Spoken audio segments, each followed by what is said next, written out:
We have more important things to do, Mom. Those were the words my son, Robert, messaged me on my 65th birthday. I was sitting at my dining room table, surrounded by gold balloons and a chocolate cake I'd baked myself, just as I had every year for the past 15 years since his father passed away. The next morning, I found 51 missed calls on my phone. 51 times they tried to reach me after I sold the house I'd bought for them without a word. But that morning, as I counted each missed call with the same coldness with which I'd signed the sale papers, I remembered exactly how this all began. If you're watching this video, please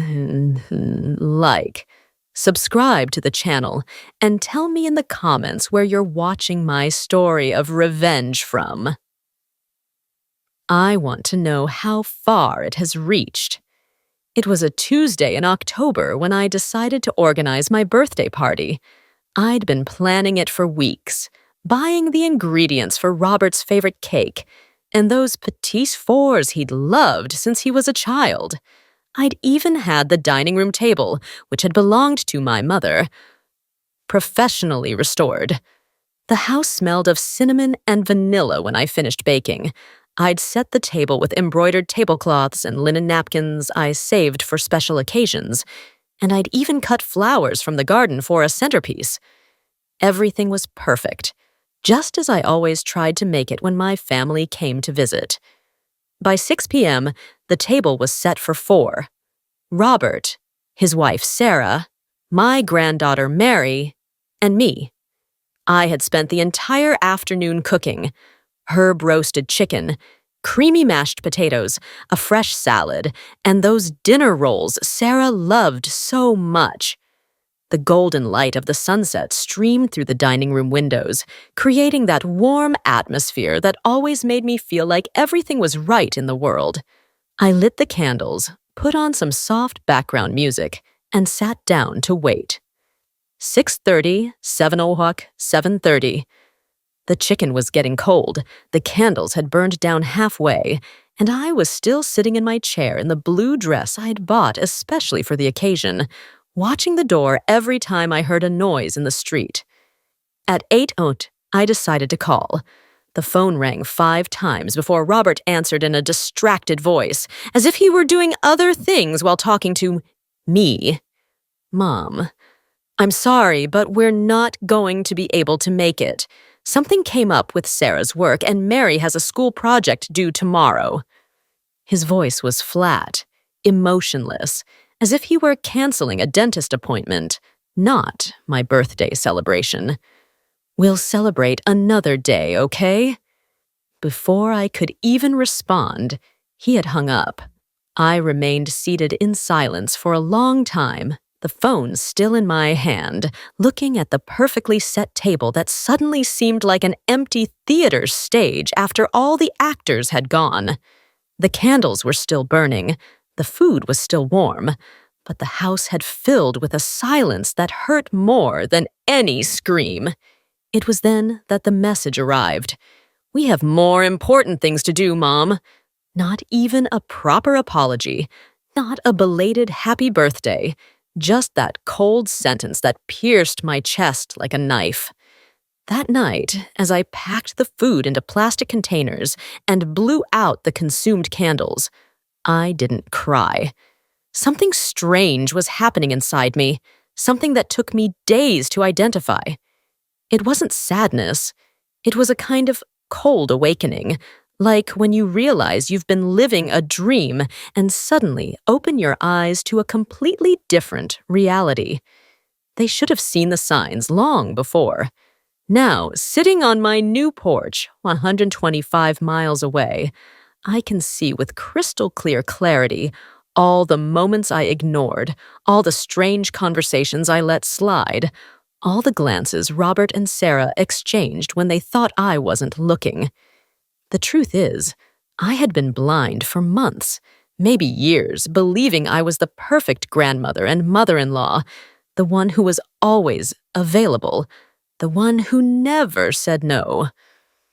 It had all started 6 months before my birthday in April, when Robert arrived at my house with a folder full of papers and that smile he used to wear when he was a child and wanted to ask me for something.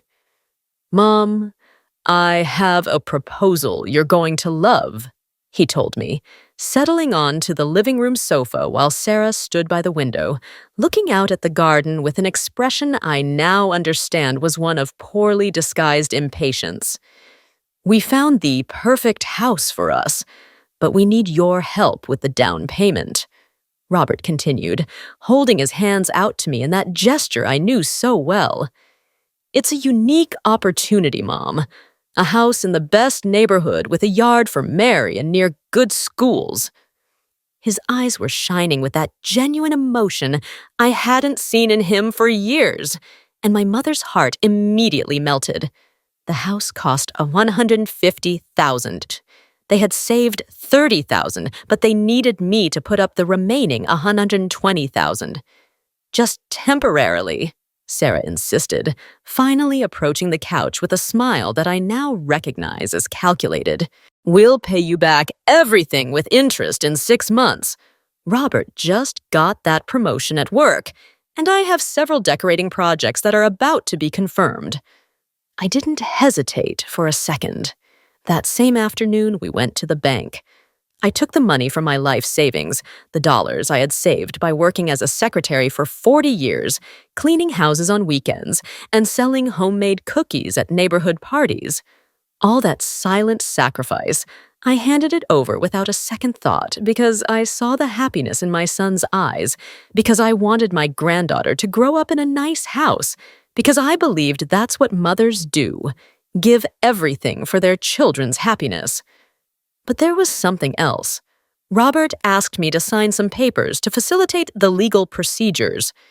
"You know how these things are, Mom," he explained, as I signed document after document without fully reading them. "It's just so everything is properly registered to avoid problems with the IRS." His voice sounded so confident, so professional, that I trusted him completely. After all, he worked for a real estate company. He knew about these things far more than I did. The first few months after the purchase were wonderful. Robert called me every week to tell me about the improvements they were making to the house. He sent me photos of the garden they were cultivating and of the room they had decorated for Mary. Sarah even invited me to lunch a couple of times, showing me furniture catalogs and asking for my opinion on paint colors. I felt included, important, useful. But after my birthday, something changed radically. The calls became scarce, distant. When I called, they were always busy, always in a hurry. There was always something more urgent to attend to. "We'll call you back, Mom," became the most common phrase in our conversations, a promise they rarely kept. It was Mary who, without knowing it, gave me the first real clue as to what was happening. My 16-year-old granddaughter showed up at my house one Saturday afternoon with red, teary eyes and an expression of confusion that broke my heart. "Grandma," she said, sitting at the kitchen table where we had done homework together so many times, "why are Mom and Dad talking about selling your house? My house, not our house, not the house we bought together." "Your house," Mary had said. The world stopped for a moment, like when you're watching a movie and someone suddenly pauses the image at the exact moment that changes the entire story. "What did you say, sweetie?" I asked, trying to keep my voice calm, while inside I felt something breaking. "Yesterday, I heard Dad on the phone with someone," Mary continued, nervously wringing her hands. "He said they already had a buyer for Grandma's house, and they were going to close the deal next week." She stopped, looking at me with those big, worried eyes she had inherited from her grandfather. "But Grandma, isn't it your house? Why would they sell it without asking you?" In that moment, sitting in my kitchen with my granddaughter, I understood that I had been the biggest fool in the world. That night, I couldn't sleep. I stayed awake until 4 a.m., sitting in my bed with all the papers I had signed 6 months earlier scattered across the comforter, trying to understand the words that now took on a completely different meaning. A table lamp was on, casting strange shadows over the documents, and the more I read, the more my blood ran cold. It wasn't just a house purchase. According to the papers in front of me, I had transferred the entire property to Robert and Sarah's names. My signature was there on every page, authorizing the total transfer of the $120,000, not as a loan, but as a donation. I had signed papers that made them the sole legal owners of the property. I wasn't a co-owner. I had no rights to that house. Officially, I didn't exist in that transaction, other than as the person who had handed over the money. I got out of bed like a sleepwalker and went to my computer. My hands were trembling as I typed the house's address into an internet search engine. What I found took the air out of my lungs. There it was. House for sale. Excellent opportunity. Price $180,000. The photos showed the house I had paid for, with improvements and decorations that had clearly cost a fortune. The yard looked spectacular with new plants and an automatic irrigation system. The kitchen had been completely remodeled with stainless steel appliances. The floors had been replaced with Italian marble. But what hurt the most was reading the description. Beautiful family home for sale due to owner's relocation. Not a single mention that this house had been paid for with a 65-year-old woman's life savings. Not a word about the sacrifice, about the nights I had worked sewing to save that money, about the weekends I had cleaned offices to give them that opportunity. I kept investigating like a private detective in a mystery movie. I found Sarah's Facebook page, which she had been constantly updating with photos of the house, presenting it as our perfect home, and the result of so much effort and savings. In one particularly elaborate post, she had written, "Thanks to God and our hard work, we finally have our dream house. Anything is possible with dedication." The comments were filled with congratulations from friends and family who obviously didn't know the truth. But there was more, much more. On Instagram, Robert had been posting photos of a new car, a silver sedan that cost at least $40,000. In his still active stories, I could see photos of expensive restaurants, a weekend at the beach, and designer clothes, all paid for with the money they were supposedly going to return to me in 6 months. At 5 a.m., as the sun began to rise outside my window, I made a decision that would change everything. I was going to confront them, but not as the hurt and confused mother I had been until that moment. I was going to arrive prepared, with evidence, with specific questions, with the coldness of someone who had finally opened her eyes.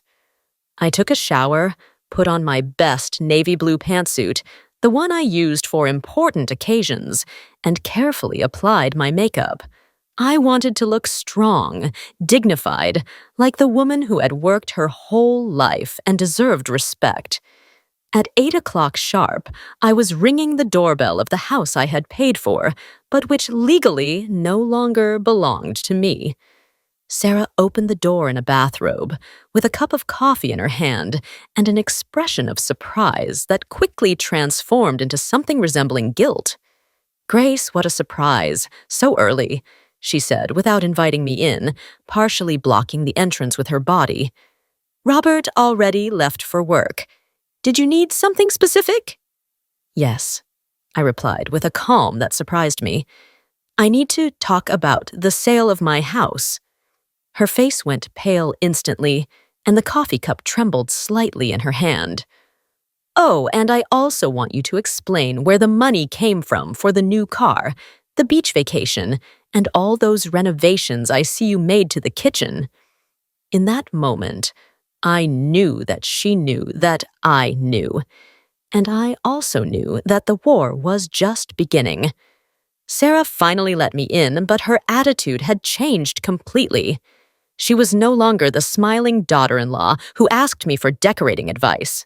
Now she walked ahead of me with quick, nervous steps, leading me toward the living room while shouting up to the second floor, "Mary, hurry up, or you'll be late for school." Her voice sounded forced, as if she were acting in a poorly rehearsed play. The house was unrecognizable, not just because of the improvements I had seen in the photos, but because of the way they had arranged everything. My eyes scanned every detail. The Italian leather sofa that cost more than 3 months of my salary, the giant flat-screen TV mounted on the wall, the original paintings I recognized from an expensive downtown gallery, all paid for with my money, while they had told me they barely had enough for basic expenses. "Look, Grace," Sarah began, sitting on the edge of the expensive sofa. "I know this might seem confusing, but everything is perfectly legal." "The papers you had me sign under false pretenses," I interrupted, keeping my voice steady, though inside my heart was beating like a war drum. "The papers I signed believing it was a temporary loan, not a permanent donation." Her expression changed immediately. The mask of fake concern dropped, revealing something much colder, more calculated. "You can't prove that," she said, crossing her arms. "Your signature is on every document. No one forced you to do anything." At that moment, Mary came down the stairs with her school backpack, and the tension in the room could be cut with a knife. My granddaughter looked at both of us, obviously sensing that something bad was happening, but not understanding exactly what. "Hi, Grandma," she said, coming over to give me a kiss on the cheek. "Everything's fine. Everything's perfect, sweetie," I replied, hugging her and breathing in the smell of strawberry shampoo her hair always had. "I'm just talking with your mom about some adult matters." After Mary left for school, the conversation became much more direct. Sarah no longer pretended. "Look, Grace, the situation is simple. The house is legally ours. You decided to help us, and that was very generous of you. But now we need to sell it because we have other plans." "Other plans?" I asked, feeling the anger begin to boil in my stomach. "Robert got a job opportunity in Chicago. It's a big promotion with a much better salary. We're moving there next month." She paused, studying my reaction. "With the sale of this house, we'll have enough money to buy something better there and start a new life." A new life with my money, without consulting me, without even a proper goodbye. "And what about me?" I asked, though I already knew the answer. "You have your house, you have your pension, you're well established here. We're young. We have to think about our future, about Mary's future." Her voice sounded as if she were explaining something obvious to a silly child. "You can't expect us to stay here forever, just because you want to have your family close." That phrase was like a slap in the face. After everything I had done for them, after giving them my life savings, I was the selfish one for wanting to keep the family together. I was the one who didn't understand that they had more important things to do. But what hurt the most came next. Sarah got up from the sofa and walked to the window, turning her back on me as if I were no longer important in that conversation. "Besides, Grace, I think it's time for you to understand that you're not so young anymore. Living alone at your age can be dangerous. Maybe you should consider moving into a retirement community where they can take care of you properly."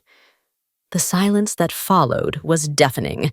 I, who had worked until I was 60, who kept my house immaculate, who cooked for the whole family every Sunday, who tended my garden and paid all my bills on time, was suddenly an invalid old woman who needed to be institutionalized. I got up from the sofa with all the dignity I could muster. I understand the situation perfectly, I said, walking toward the door.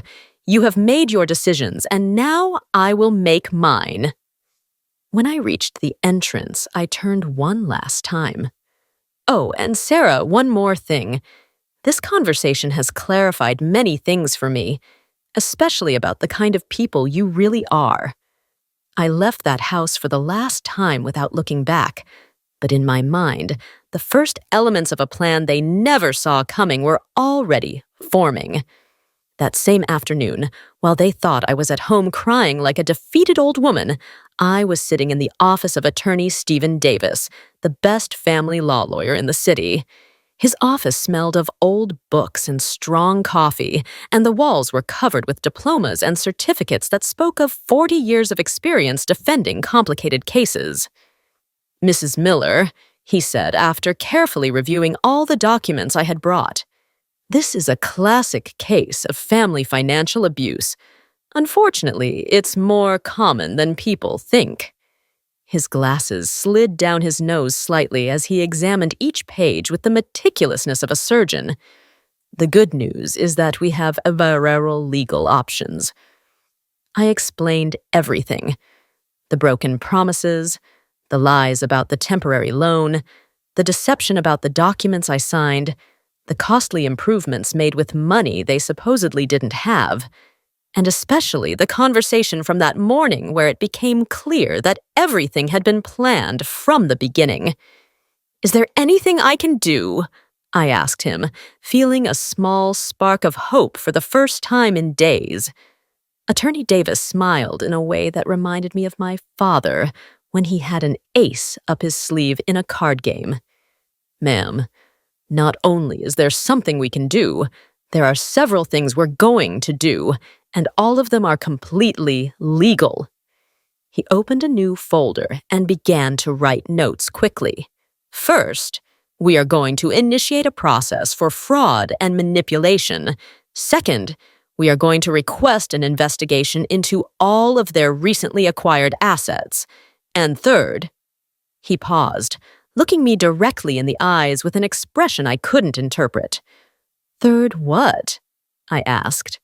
Third, I need you to tell me exactly everything you remember about the purchase of that house.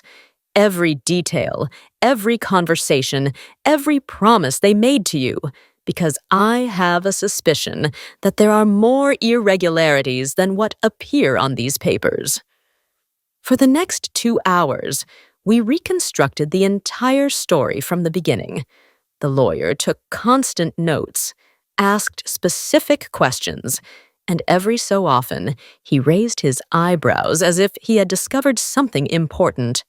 When I finished telling him everything, he leaned back in his chair and sighed. Mrs. Miller, what you've just told me constitutes not only civil fraud, but possibly criminal fraud. Your son and daughter-in-law could face criminal charges. He paused, studying my reaction. Are you prepared to go all the way? For the first time in months, I felt completely certain of something. Attorney, I said, for 40 years, I worked hard to save that money. I cleaned houses, sewed clothes, sold food. I deprived myself of vacations and luxuries to have something to leave my family. If they decided to steal from me and treat me like a fool, then they are going to meet the woman I really am. That night, following Attorney Davis's precise instructions, I began my own investigation. I created fake social media accounts so I could see all the content Robert and Sarah had been posting over the last few months. What I discovered kept me awake, not from sadness, but from pure indignation. Not only had they been showing off the lifestyle they were living with my money, but they had also been bad-mouthing me publicly in a private Facebook group called Mary's School Moms. Sarah had published several derogatory comments about controlling mothers-in-law and parents who don't know when to let go of their adult children. In one particularly cruel one, she had written, My mother-in-law thinks that just because she helped us financially, she has the right to an opinion on our decisions. Some parents don't understand that their kids have already grown up. But the worst part came when I found a video that Robert had uploaded to his Instagram 2 weeks after my birthday. It was a video of him and Sarah toasting with expensive champagne at a fancy restaurant, and the caption read, "When you finally free yourself from toxic family expectations and can live your own life. #freedom, #new beginnings, #goodbye drama." That video had been recorded with my money at a dinner that cost more than my monthly food budget, celebrating that they had freed themselves from me after stealing my life savings. That night, alone in my house, I didn't cry. Instead, I opened a bottle of wine that I had been saving for special occasions. I poured myself a glass and toasted myself to the woman who is going to show them what it really means to have more important things to do, I said out loud, and I drank the wine, savoring every drop as if it were the first taste of my new life. The next day, Attorney Davis called me early. "Mrs. Miller, I have news. Very good news." He explained in a voice that sounded like celestial music to my ears. When they registered the sale of the property, they did it before the minimum period required by law for family transfers. Technically, the sale is null until 6 full months have passed since the original transfer. My heart started beating faster. What exactly does that mean? It means that you, as the original donor, have the legal right to revoke the transfer and recover the property within the next 48 hours. After that, the current buyer will have acquired rights. His voice became more serious. "Mrs. Miller, if we're going to act, it has to be right now." I didn't think for a second. "Do it. Do whatever is necessary." The next few hours were a whirlwind of papers, signatures, and phone calls. Attorney Davis pulled strings at the public registry, the courts, and even the notary's office that had authorized the original sale. By 6 p.m. that same day, the house was legally back in my name, but the real masterstroke came next. "Now," the lawyer said with a smile that would have made any opposing attorney tremble, "we are going to sell this property immediately, before they find out what happened. I have a client who has been looking for exactly this type of house and is willing to pay $190,000 in cash, closing tomorrow morning." That night, I didn't sleep, but not from anxiety, from pure adrenaline. I was experiencing something I hadn't felt in years, the power of taking control of my own life. While they slept peacefully in the house they thought they had already sold, I was awake, organizing my perfect revenge. At 8 a.m. the next day, I was back in Attorney Davis's office, signing the sale papers. The buyer was a young entrepreneur who needed to move urgently for work and who had paid the full price without haggling or asking for discounts. By 10 a.m., $190,000 had been deposited into my bank account. "What happens now?" I asked the lawyer, feeling a mixture of triumph and nervousness. "Now we wait," he replied, carefully putting all the documents into a folder marked with my name. "The law requires that they be officially notified about the change of ownership. That notification will arrive at their house this afternoon." I decided to go to a fancy restaurant downtown, one of those places I had never dared to enter because they seemed too expensive.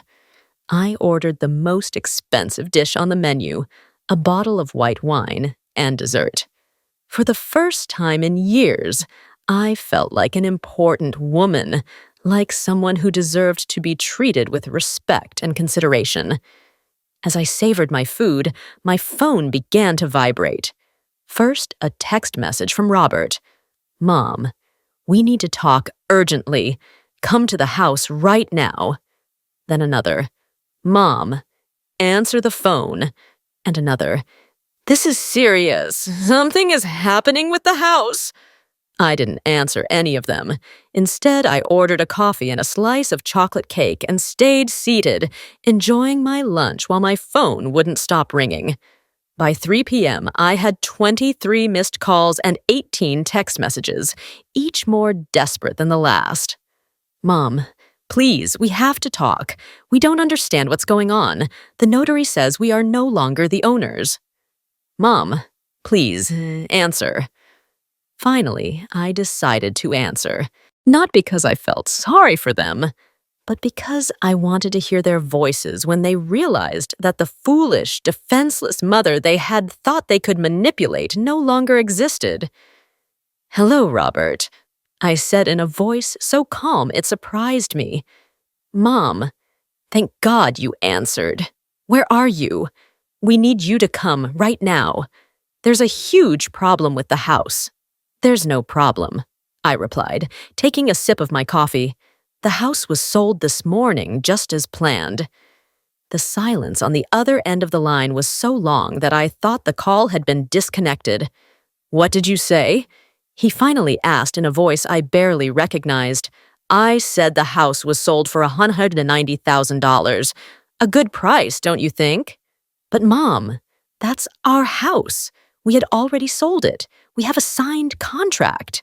"You had a signed contract," I corrected him.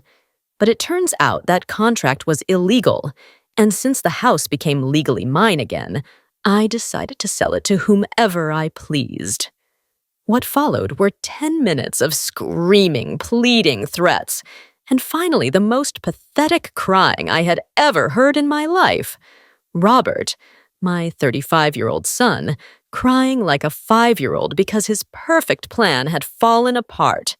When I hung up the phone, I remained seated in that elegant restaurant, surrounded by the murmur of other conversations and the gentle clinking of silverware against plates. And for the first time in months, I truly smiled. At 5 p.m., I was back at my house, packing a suitcase with the essentials. Attorney Davis had been very clear. "Mrs. Miller, after what we did today, they are going to try everything to pressure you. I recommend you leave the city for a few days until things calm down." I didn't need him to tell me twice. I had already booked a room at a small, quiet hotel 2 hours away in a mountain town where no one knew me.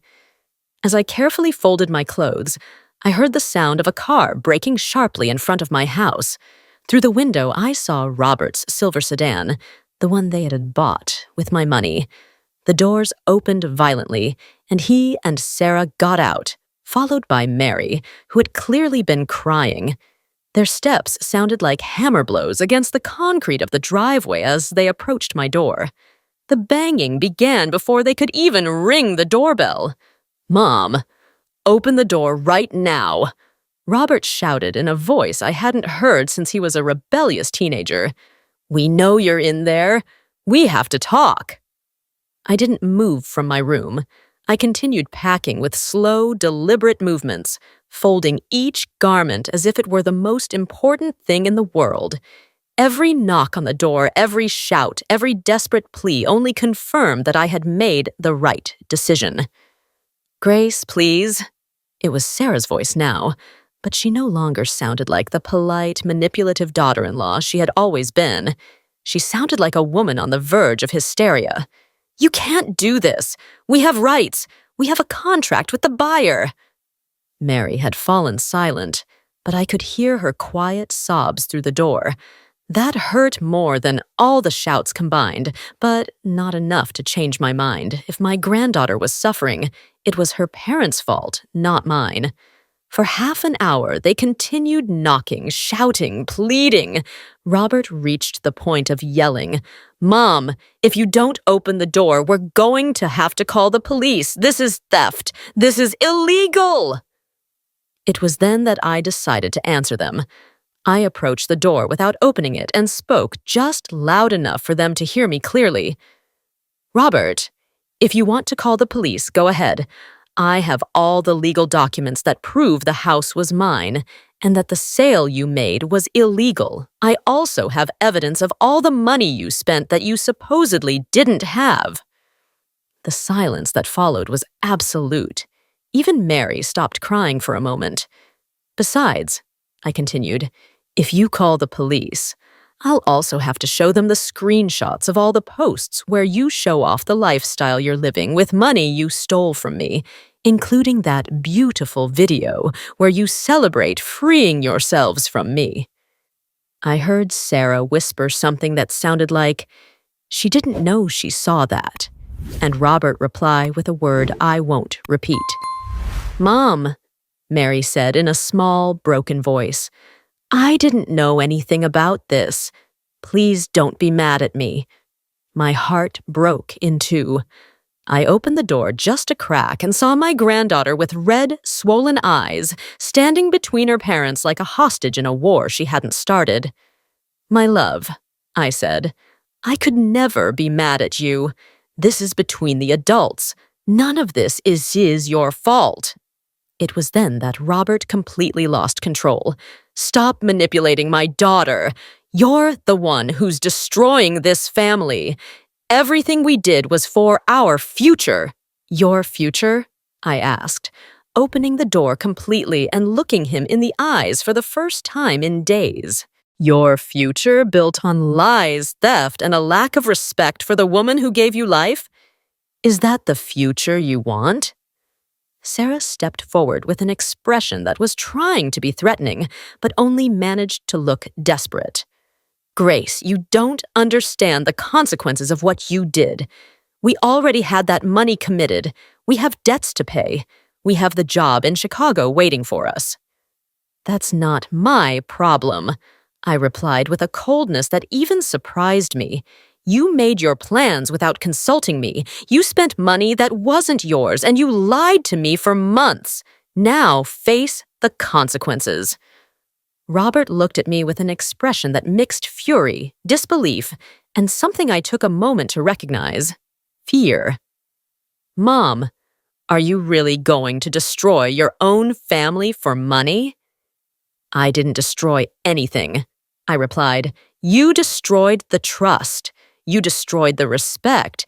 You destroyed the love I had for this family when you decided to treat me like a fool.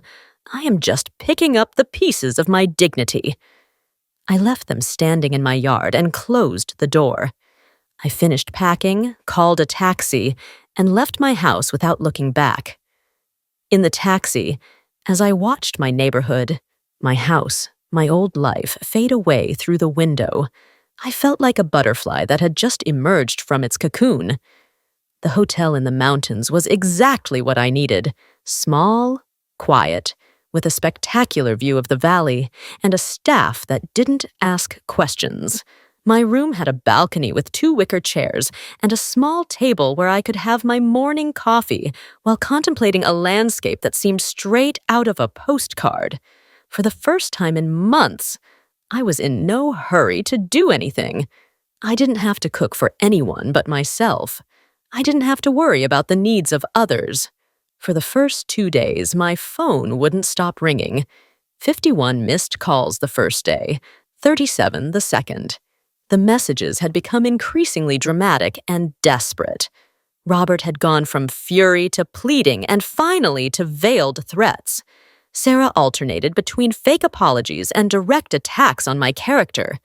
But there were other messages too, from numbers I didn't recognize. On the 3rd day, I decided to read some of those unknown messages. One of them chilled me to the bone. "Mrs. Miller, I am Attorney Carter, legal representative for the Peterson family. My client is very interested in reaching an out-of-court settlement regarding the property issue. Please contact me urgently." Another said, "Mrs. Miller, we are a media company. We would like to interview you about the family conflict that has gone viral on social media. We can offer financial compensation for your testimony." Viral on social media? My heart started beating faster. I opened Facebook and Instagram on my phone and searched for Sarah's name. What I found took the air out of my lungs. She had published a 40-minute video on her Facebook page titled, "When a Mother Destroys Her Own Family for Money." In the video, Sarah appeared crying dramatically, with Mary by her side also crying, telling a completely distorted version of events. According to their account, I was a greedy old woman who had manipulated legal documents to steal their house after they had generously included me in the purchase. My mother-in-law forced us to put the house in her name because she said it would give us better credit terms, Sarah said between theatrical sobs. We trusted her because she's family. We paid for everything with our savings. We worked day and night for the improvements, and now she says the house was hers and sold it without telling us anything. The video had more than 40,000 views and hundreds of comments. Most of them supported Sarah and condemned me as a toxic mother-in-law and an abusive old woman. They had managed to portray me as the villain of the story, as a cruel woman who had destroyed a young family out of pure malice. But what hurt the most was seeing Mary in the video. My granddaughter with eyes swollen from crying, saying between sobs, "My grandma was always good to me. I don't understand why she's doing this.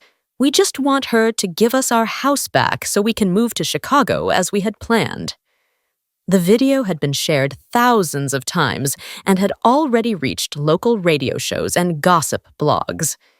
In the comments, people speculated about my mental state, suggested that I must be senile or manipulated by others, and some even proposed starting a collection to help this family, which was a victim of family abuse.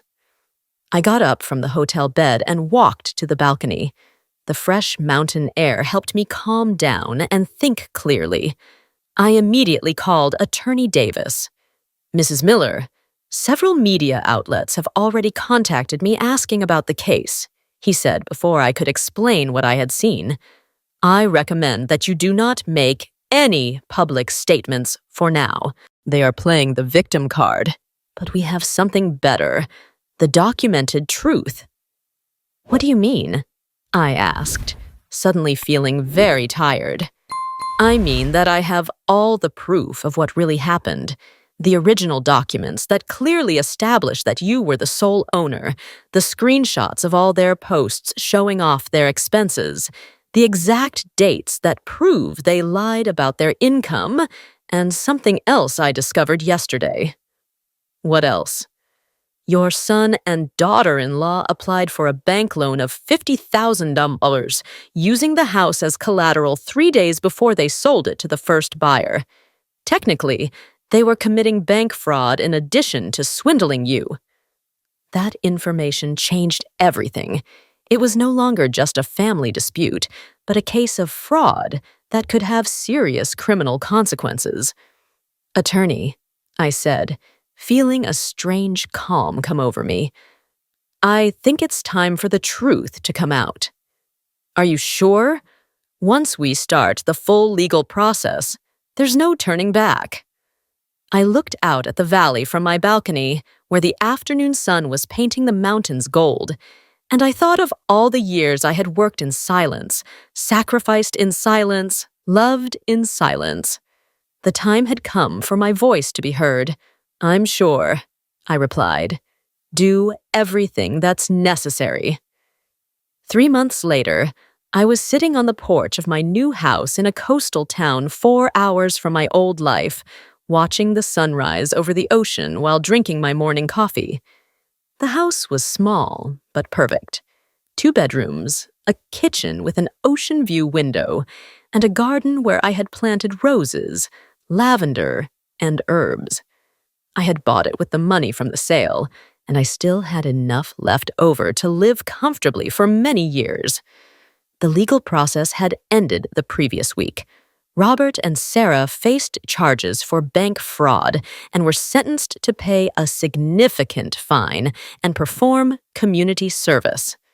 The job in Chicago fell through when the company found out about the legal scandal. Sarah's viral video was taken down after Attorney Davis presented the real evidence of the case, and several of the media outlets that had broadcast the story had to publish corrections. But my victory had not been shouted or celebrated with fanfare. It had been lived in silence, as true victories are. Mary had sent me a letter 2 weeks earlier, a 6-page handwritten letter in which she apologized for having participated in the video without knowing the whole truth.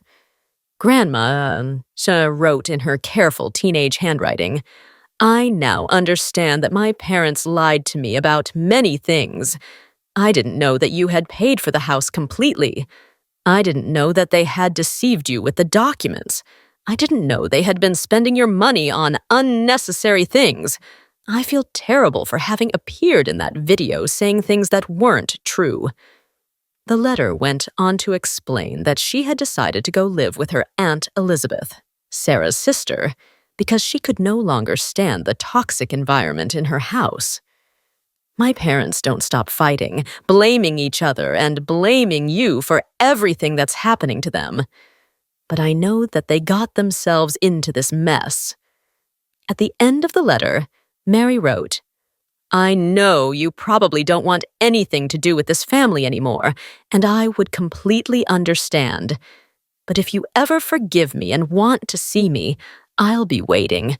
I love you, Grandma, and I'm so sorry for everything we put you through."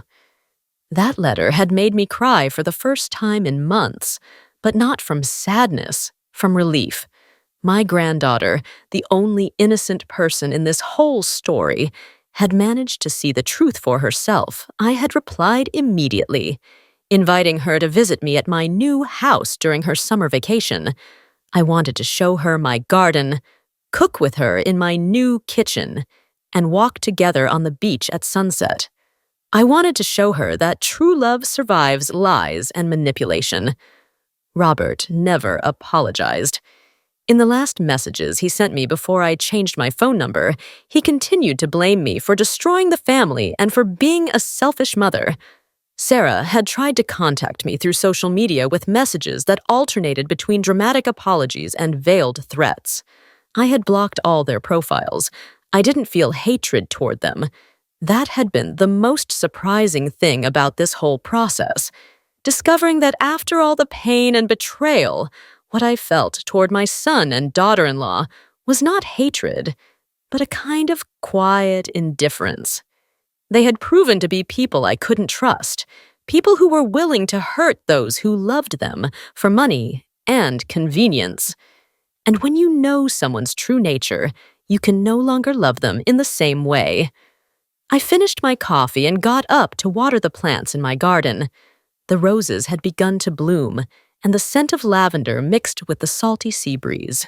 As I watered each plant carefully, I thought about the woman I had been 6 months ago, invisible, compliant, always willing to sacrifice herself for a family that took her for granted. That woman no longer existed.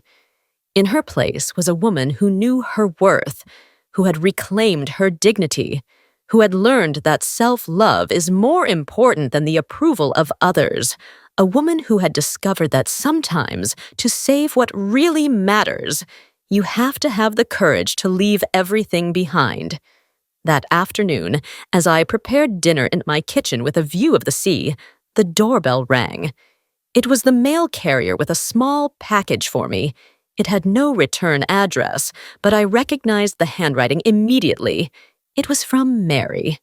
Inside was a framed photo of the two of us, taken on my birthday the year before, when everything seemed normal and happy.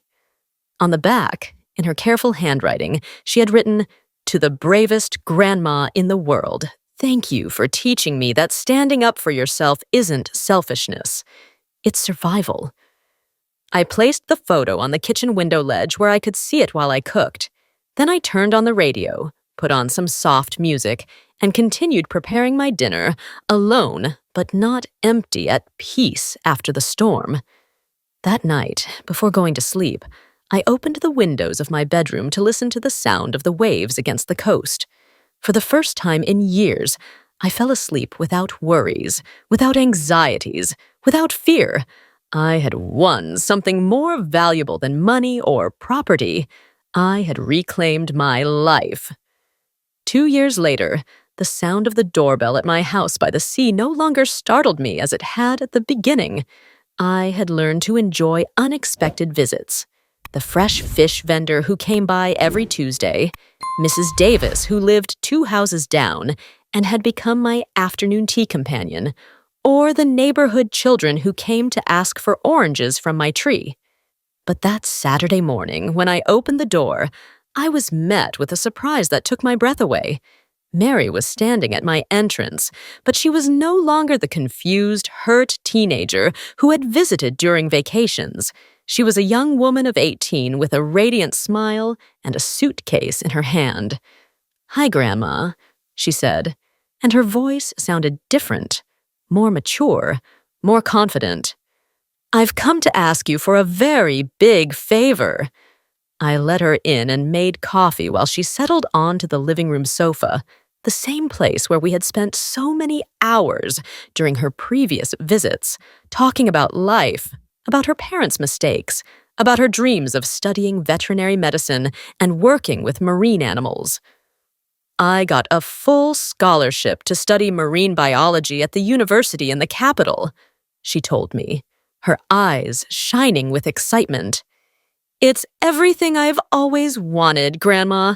But the university is only an hour from here, and I was wondering if I could stay with you while I study.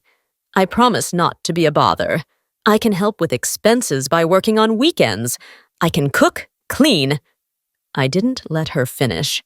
I got up from the sofa and hugged her with a strength that surprised me. "My love," I said, feeling tears well up in my eyes, "this house has felt empty without you. Of course you can stay."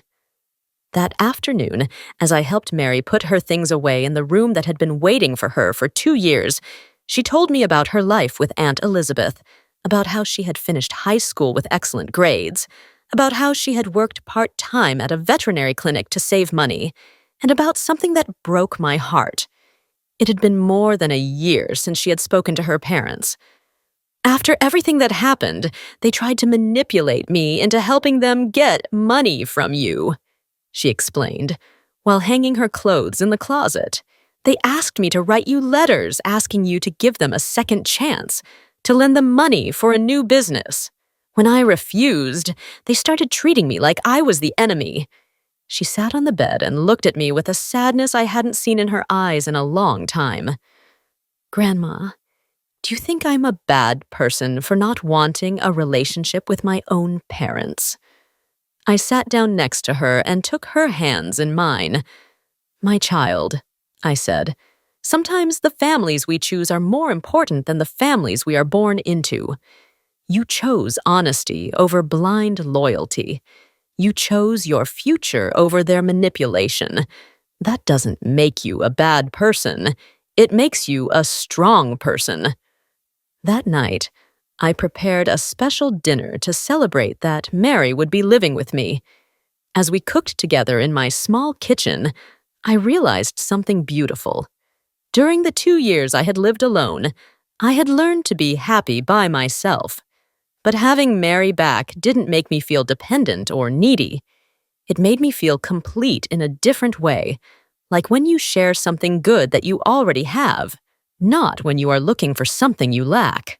During dinner, Mary told me about her academic plans, her dreams of working in marine conservation, her hopes of making a difference in the world. I listened to her speak with the same admiration I had felt when she was little and would tell me about the books she was reading, but now her passion had direction and purpose. "Grandma," she said as we washed the dishes together, "there's something I never told you, but I think about it every day." "What is it, my love?" "Thank you for teaching me that it's okay to say no, that it's okay to set boundaries, that it's okay to walk away from people who hurt you, even if they're family." She paused, carefully drying a plate before continuing. "If I hadn't seen how you stood up for yourself, I don't think I would have ever had the courage to walk away from my parents when they started being toxic with me, too." That night, after Mary had fallen asleep in her room, I went out to the porch with a cup of chamomile tea and sat contemplating the ocean under the full moon. The sound of the waves was my favorite music now, a constant symphony that reminded me that life, like the sea, is always in motion, always changing, always offering new possibilities. I thought about the woman I had been 4 years ago, sitting at an empty birthday table, waiting for a family that never came. That woman had been broken by betrayal, but from that fracture, someone completely new had been born. A woman who knew that true love doesn't require a sacrifice of one's own dignity, that healthy relationships are built on mutual respect, not on family obligation. Mary and I were a small family, but a real one. A family built on mutual choice, on genuine affection, on a shared desire to grow and be better people. We didn't need anyone else to be complete. Before going back inside, I took one last look at the ocean.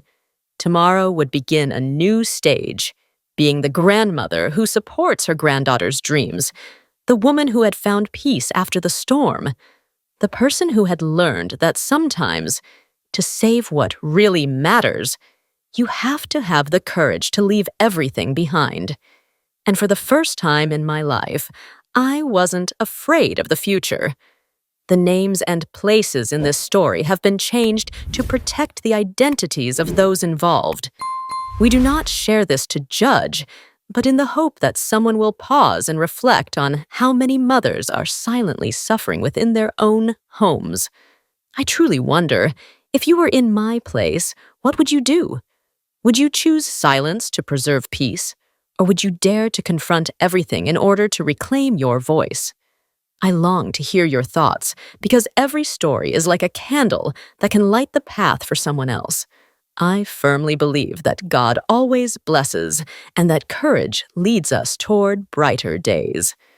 As we close, I leave you with two of the channel's most beloved stories. I am certain they will surprise and inspire you. Thank you for staying with me until this moment.